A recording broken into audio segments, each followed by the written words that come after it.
A series of clues made Detective Pund wholly bewildered. They found a note left with blood in the fireplace and a threatening letter on the table. The strange thing is that the letter's content was typed by machine, while the words on the envelope were handwritten. Pund decided to go to the client for questioning. Lady Pye. It sounds like the newly widowed woman is not sad but angry. This is Atticus Pund. He's a well-known investigator. Will you take that, darling? The telephones don't work upstairs. Nothing works in this house. It's just one thing after another. The two asked and answered. Last night, Lady Pye went to downtown London and found Magnus lying on the ground when she returned. The body was separated, which frightened her. Only Magnus knew the password of the safe box, so the person who could open the safe was only Magnus himself. As for the threatening letter, there was also a letter that we found on his desk. It would seem to be of a threatening nature. Here. You won't get away with it. This is about Dingle Dell. It's part of the estate, a wild meadow. She thinks Magnus received a threatening letter because of opposition from the villagers to building a new house on the land, and she has already received many, all anonymous. There was no one person in the village that was vocal in their opposition to this scheme. Actually, there was. You should talk to his twin sister, Clarissa Pye. Yes? Magnus' sister's door was knocked on by the Punds. When they talked about that meadow, his sister's eyes were full of treasures. She said she had spoken to Magnus in person against building a house in the meadow. There doesn't seem to be much useful information in this conversation. Pund and his assistant returned to the residence and drank a little wine. Pund summed up all the doubts about this case. I'm surprised you let Miss Sanderling know you're here. Ah, yes, Miss Sanderling, who first drew my attention to Saxe-Pion-Avon. I have to ask myself, James, if I had agreed to her request, might it have been possible to prevent the death of Sir Magnus Pye? So you do think the two are connected? Self-evident. On the face of it, 3 crimes may have taken place at Pye Hall, one after the other. 3. Indeed, there were 3 crimes have occurred so far. First, the death of the housekeeper Mary, Robert's mother. Second, there was a theft in Hall at the same time as Mary's funeral. The third is the death of Magnus. From the facts, Magnus doesn't seem well loved by others, including his wife, except Mary. Is it not strange how evil can find its roots so easily in an English village? Place of beauty and tranquility. The next day, Pund and his assistant decided to investigate the source of the matter. When they came to Sanderling and Robert's residence, they were both surprised by the arrival of Detective Pund. Inside, Pund questioned Robert. To begin, your mother and Sir Magnus were close, Oh, they were more than close. She worshipped him.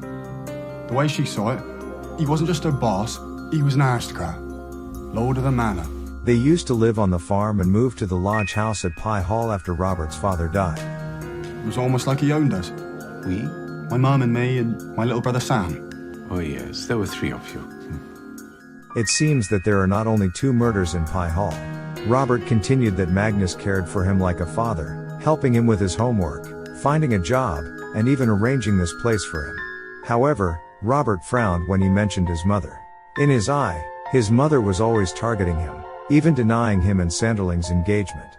The last quarrel between them seemed normal to him. Speaking of their engagement, Sanderling said that Robert's mother had been very nice to her, but when she said they were planning to get married, his mother changed her manner. In her opinion, it is her skin color problem. If it will not offend you, Miss Sanderling, please tell me, in what way did it manifest itself, this prejudice? Was she always hostile to you? No, not at all. But that changed the moment we told her we were engaged. We get married. No. I'm sorry? You're not going to marry my son. Mum. I'm thinking about future generations. You're not being serious. You can't think that. I won't even discuss it.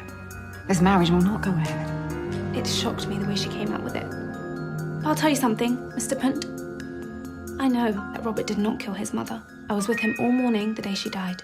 After asking the questions they wanted, Pund walked out of Robert's house. They looked at Pund leaving as if they still had some secrets they hadn't explained. You should have told him. What? About Sam. It's got nothing to do with it. 3 deaths at Pye Hall. What's 3 deaths 12 years apart? You still should have told him. You know what this place is like. You'll find out anyway. Walking out of Robert's residence, Pund and James passed by an antique store, and the silver ornaments in the window caught Pun's attention. Entering the store to ask, the owner whitely received them. Pund asked where the silver jewelry in the window came from, but the owner hesitated. He said he would keep the seller's information confidential. When Pund questioned his answer, his wife came and informed him that the silver jewelry was bought from a flea market in another village. Of course, the seller disappeared after the transaction. Pund walked out of the store without further questioning. The answer was so obvious that the Whiteley couple were lying. Even his assistant James could find it. Didn't believe a word they said. It's a shame the wife arrived when she did. They knew it was stolen. Stupid of them to put it on display. James, never underestimate the stupidity of criminals. As a good detective, visits are essential. The next one is the gardener of Pye Hall, Brent. He was the first witness to the death of Mary. First Mary Blakiston, and the burglary, and Sir Magnus. Mary always answered the phone in the hall. When Brent heard the phone ring 3 times outside the house that day and was still not picked up, he felt something terrible had happened. Through the window, Brent saw Mary's body. He immediately called the doctor at the village clinic. When Brent was asked about his relationship with other people, he didn't shy away from it. It was so bad. Mary looked down on him, constantly feeling like she was one level above Brent. As for Magnus, they even wanted to fire him after the house was stolen. It coincides that Magnus wanted to fire Brent in the morning and died in the evening. Pund's question was straightforward. He gave you notice? I don't know, he often talked like that, I don't know what he meant. And of course you are unable to find out because that very night Sir Magnus himself was killed. What are you suggesting? That I did it? That I didn't want to be fired, so I cut his head off. I told you I left at 8 o'clock. And Sir Magnus was killed at 9. Yes, but I didn't see anything. Brent also revealed some of Magnus' secrets. Magnus is not a good man and has affairs with many young women.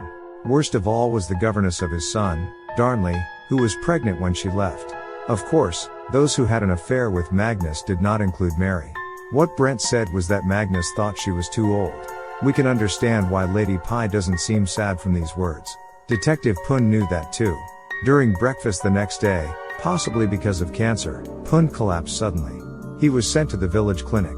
After waking up from the infirmary, he didn't care about his condition but questioned the doctor who arrived at the scene when Mary died. The situation was almost the same as the gardener Brent said. And the doctor also believed that Mary's death was an accident. There was no sign of what you might call foul play. No, it was my view that she tripped and fell down the stairs.